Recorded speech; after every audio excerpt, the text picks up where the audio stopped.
excited to be here because I'm really excited to present the newest edition of what we call the Handbook for Small and Direct Marketing Farms, popularly known as the Green Book, because it's green, usually.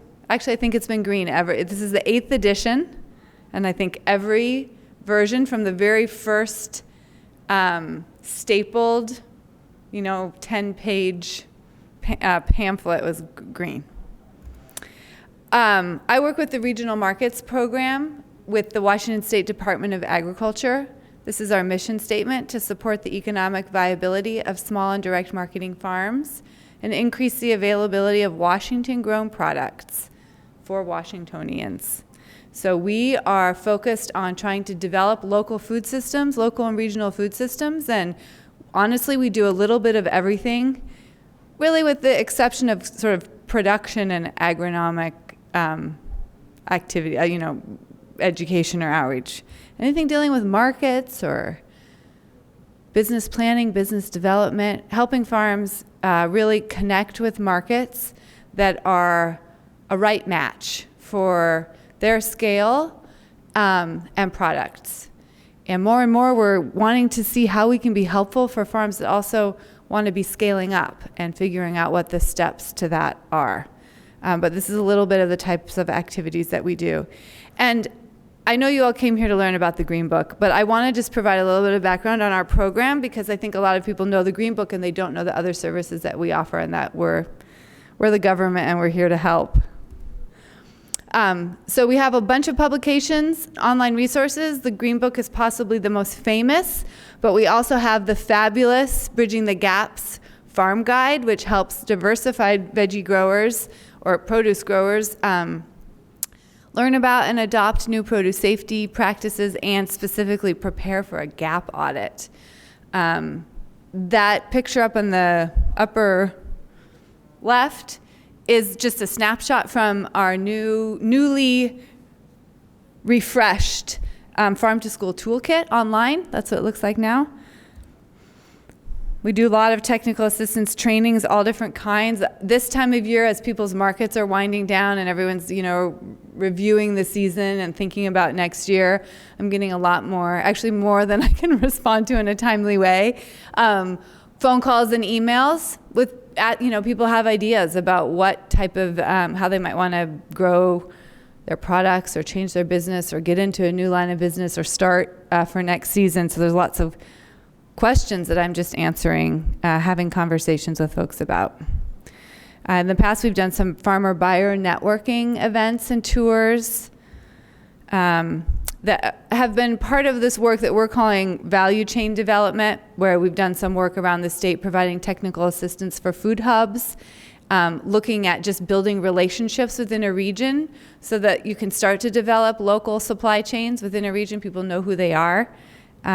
We did a really fantastic one here in Yakima a couple years ago at Bailbreaker, for anybody who was on the tour. That was one of our stops. Referrals and business support. So trying to figure out who you need to talk to about what can be really difficult. You can give us a call.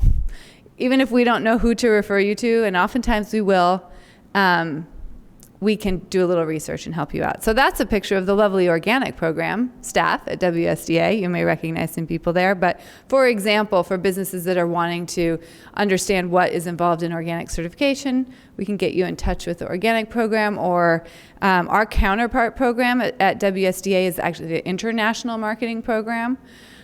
So it may be, especially for small scale farmers who are maybe developing a value added product, where there is maybe a really viable niche market overseas. That's happening a lot with a lot of the beverage, cider and beer and distilled products.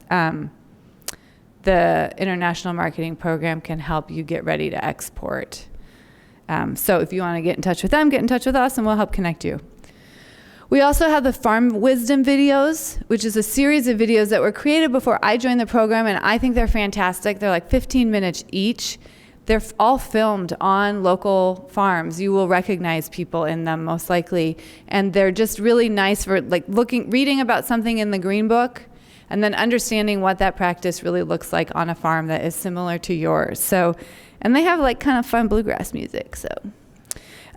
This is the WSDA's YouTube page, so there's a series of farm wisdom videos there. Some of these are also in Spanish. Gives you a sense of what it looks like. Okay, getting to know the Green Book. How many of you guys have the previous one? Yeah, okay. No. It was 2014. Yeah, 2014, because it is, I'll tell you, it's a big undertaking to update this, and it takes a lot of research and reconfirming information, and it's one of those lovely things that you know as soon as you hit print, it's probably already out of date. But it takes a lot for us to amass, honestly, the resources and time to update it, so we'd like to do it more frequently. But this is now the 8th edition. It is in hard copy and online. 52 fact sheets. In this new edition, every single fact sheet has some update. I don't think there's any fact sheet in there that didn't get some kind of a change. It is online, although not quite yet, because I have to do it. And I was working really hard to get that project finished before this weekend, so you would all be able to immediately go to this address and find the brand new one, but look for it end of next week, I think. I'm going to work on it tomorrow. But agr.wa.gov/farmfoodbiz is the short URL to find us. WSDA redid its website in the past year, and it's much prettier. But if you were used to finding things in a certain place, sometimes it can be harder to find. So if you want to find anything related to regional markets, use that, and it'll at least get you there in a fewer number of clicks. This is what sort of it will look like online. Actually, my new update is going to look even better than that. But essentially, every chapter is, displayed. And then you can click through on that chapter to see all of the fact sheets. So one thing that I find with this book, and the reason I like to do what the exercise we might do today, is because I find people pick up this book and they sit down and they look at it and they're like, okay, that was fun for 5 minutes, and it goes back on the shelf. There's way too much information. It's way too dense, and it just never gets used. So I would love to walk you through, if you guys will indulge me, just open the book and let's walk through it together. And I'll show you the ones that are new. So the first section is the Getting Connected section. And this way you'll know what's in here. You don't have to sit down and read it front to back. You'll just know the information's there when you want to go look it up later. Getting Connected is all about just overall listing of resources in Washington State, other service providers, networks, organizations that could be of benefit. So the first one is just generally resources for small farms in Washington. The next one is new. Resources for veteran farmers. We know there's a really big movement of veterans moving into agriculture and vets on the farm, and so we added a fact sheet there's a lot of specific resources for veteran farmers who are veterans. Resources for Spanish-speaking farmers, and that's also a fact sheet on resources for Hmong farmers.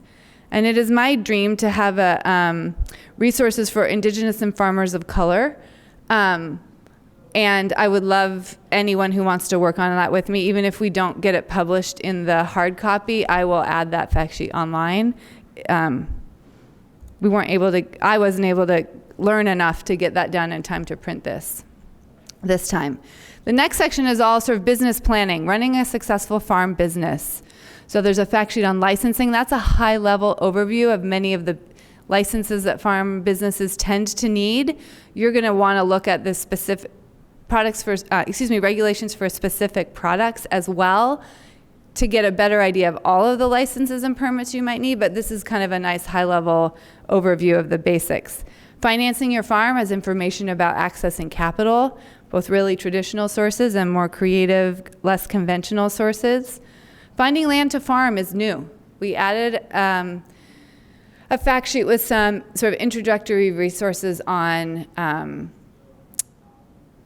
organizations, approaches to leasing, considerations on buying versus leasing, just some that's as we all know, a huge, huge consideration in getting into farming or continuing farming. Taxes, everybody's favorite, insurance, and labor on the farm. And I would say, if there's any of these, I would read, well, I think they're all great. These are the ones I think that people use the least, and frankly are probably some of the most valuable fact sheets in the whole book. And labor on the farm is great. There have been some labor changes, including the Family Medical Leave Act. There's information in there about LNI's farm internship program that sets up a legal way for farms to host interns. Okay, then the next section is direct marketing strategies. There's an overview, kind of what is direct marketing, how does direct marketing happen in Washington State, and then a whole series of fact sheets. Selling to individuals is a big one, and that's where there's great information about not only like, buying clubs, like lists, like just create a listserv and offer your harvest sale to that list, do direct orders to UPIC, to farmers markets. We added a new fact sheet on selling online and e-commerce. This is, again, really high level, really basic. Obviously, if you're really getting into this, there's a lot of other resources. And you'll note on the bottom of every fact sheet, there is a reference to other fact sheets in the book that relate to topics that are raised in the one that you're reading. And then there's also usually an additional resources section. So if there's other really good places to go to find information, that's listed there.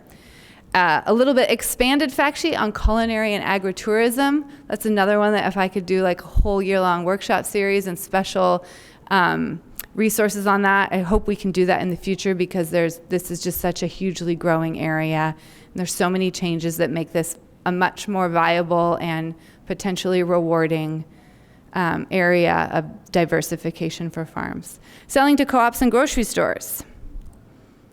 Selling to restaurants, selling to schools and other institutions. And then we added a new fact sheet on selling through food hubs. A lot of people, as I think someone in one of the earlier presentations said, like, there are as many definitions of food hubs as there are food hubs. Like, what is a food hub? Who knows? Well, we try to at least define it based on the work that we've done in Washington with a lot of emerging food hubs and collaborative selling. So there's some information there about if you're thinking about selling through or to or forming a food hub to look at. And then selling and donating to food banks, which includes some information about the Farm to Food Pantry program, but there's also so many other ways to engage with your local food banks. And so some of those are listed there, and gleaning, et cetera. Okay, the next section is all on voluntary certifications. So of course the idea is a certification can be a way to communicate to your customers about some of your values and your practices. Probably the most commonly known is organic certification, but there are many others, and we really expanded the fact sheet. Organic certification one's all updated, vetted by the organic program at WSDA. They did a really nice job of helping us update that. And then the eco-labels, animal welfare, and fair trade certifications kind of has a nice overview to why third-party certification. There's so many certifications out there. We didn't include, even a drop of all of them. But as a producer, when you're thinking about which one is going to bring me value or be helpful, there's some nice information there that you can use as criteria for making your own decisions around that. And then, of course, good agricultural practices, which is a food safety certification that a lot of people think is a law. It's a voluntary certification. It's not a regulation. However, for many people who are starting to sell into wholesale markets, grocery stores, distributors, some institutions, not all, a good agricultural practice audit is often required to even sell as a vendor, and so sometimes that one can feel like a law, but it is not. It's voluntary. Then we get into food processing rules and a whole section that overviews the WSDA food processor license and facilities, cottage food permit, food product recalls, and an updated section on the Food Safety Modernization Act. And that's just a quick FAQ, high level, gives you kind of like a real basic understanding of what is FSMA. And then you can look for other information if you're really excited about it. Now the Food Safety Modernization Act is law. And there are new regulations, and for produce growers, it's actually the first time there's ever been federal food safety rules at the farm level in the history of our country. So that's a new thing, and there's lots of information in there. Many small farms are exempted because of their scale, but not all. Some of you who are growing larger in your business, you might actually be kind of bumping along that line of being covered one year and not being covered the other year. So it's just, and inspections are starting, although not with small farms yet. They're focusing on really large scale producers. So, okay. Then there's a whole section on regulations organized by specific product. So you can just go to the index or go to the table of contents and find the ones you're interested in. I'll just highlight the ones that are new. Well, I will highlight on selling beef, pork, lamb, goat, and other meat.